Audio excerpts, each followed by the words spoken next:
Update. Boa tarde, me chamo Leonardo e para a gente começar a nossa interação, eu queria fazer uma reflexão com vocês. O que eu sou hoje e o que eu posso ser algum dia? O que seria o eu hipotético?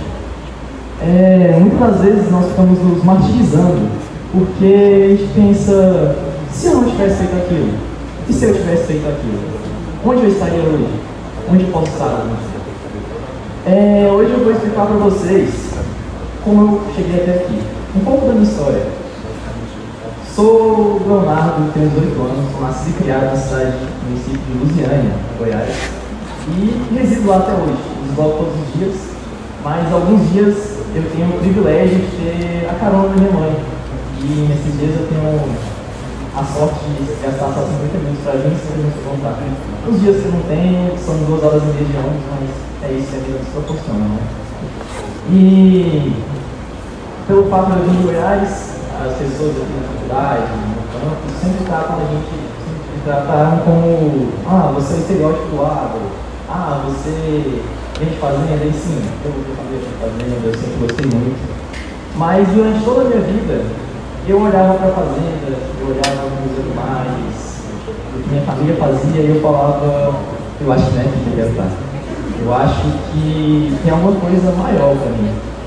E com 7, 8 anos eu ganhei meu primeiro console, um Xbox 360, onde eu comecei a jogar.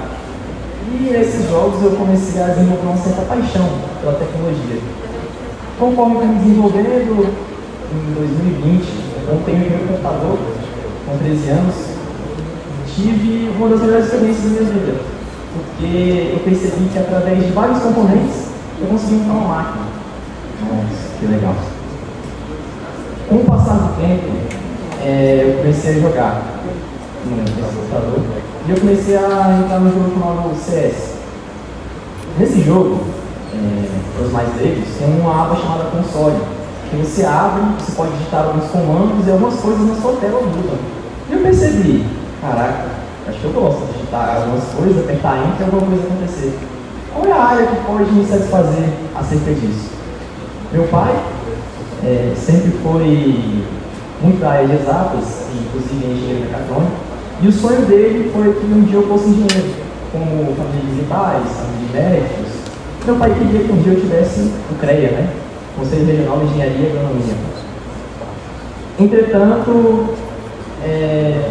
eu não tive tanto êxito no início, porque no fim do meu terceiro ano, eu acabei, por muitas das formas, não conseguindo entrar no UNB no primeiro semestre e minha nota não conseguiu ser adequada para nenhum curso de engenharia na região. Aí acabei optando por uma segunda opção, que foi Ciências da Computação, na Universidade Federal de Jataí, onde cursei um semestre. E que semestre, meus amigos? Lá não tinha família, não tinha tantos amigos, não tinha tantas formas de esclarecer a cabeça, então o que eu fazia era estudar. E alguns aqui, que me conhecem mais sabem, desenvolvi algumas coisas, talvez interessantes. Um semáforo controlado por IA, totalmente offline, que funciona de forma totalmente offline e também totalmente autossuficiente. E além disso também modifiquei um bot de investimento em inteligência artificial para vender soja nas commodities, né? E posteriormente, através disso, eu sempre tive o sonho de ainda vir para o UNB, né? Tinha acesso a ENEM, tinha um PAS de segunda chamada, e quando saiu o PAS, na primeira chamada, adivinha, não passei. Então, se eu acesso a ENEM, também adivinha, não passei. Na segunda chamada acesso a ENEM, não passei. Na terceira, também não. Na terceira do PAS também não. E um dia eu estava lá em Jataí, eu lembro até hoje, uma coisa que eu lembro todos os dias. Eu estava saindo de casa para comprar pão, porque eu tinha acabado de chegar em Jataí. Aí chegou uma notificação no celular, quando eu abro um e-mail lá, eu falo, aí lá no e-mail estava falando do Sebrae. Você deve olhar a sua candidatura ao UNB pelo Sebrae. Eu falo, o que aconteceu? Nem sabia que existia quadra chamada do PAS, e aqui estou. Através disso, eu cheguei aqui e aqui me deparei com a matéria de introdução à engenharia. Já havia feito uma matéria de introdução, que é a introdução à ciência da computação, onde eu falo sobre bits, bytes, binários, conversão para hexadecimal, essas coisas assim. Mas quando eu cheguei aqui, eu fui apresentado ao professor, Ricardo Tragédia, que me apresentou uma coisa totalmente inovadora, diferente do normal. Ele apresentou o EIT.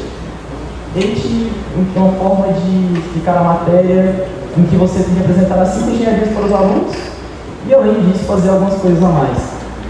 O meu trabalho foi acerca de um talk show em que eu separei em dois grupos, em que um grupo tem que fazer todo o talk show acontecer, a decoração, chamar os profissionais da área, os alunos veteranos, e o outro tem que fazer a visita. Eu fui designado a fazer a visita. E no meio dessa visita, pelo meu currículo que já está aí e tudo que já fiz durante a vida, eu acabei conhecendo algumas pessoas, geralmente networking, em que eu consegui uma indicação para uma multinacional chamada Stefanini. Porém, essa não foi minha única experiência profissional que eu tive no MBA. Eu também entrei na empresa júnior de engenharia de software, que chama Orquestra. Durante a orquestra, eu aprendi muitas coisas legais, conheci pessoas incríveis, impressionantes, e aprendi coisas que, sem dúvida, vão moldar o meu futuro. E agora, a gente sabe o que eu fiz para chegar aqui e quem eu sou hoje. Mas quem eu serei algum dia? O passado é história. O futuro é um mistério. Mas o hoje é uma dádiva. Isso que a gente chama de presente. E tudo que a gente faz hoje, a nossa dádiva, no presente, vai refletir em tudo que a gente vai gerar para ser algum dia.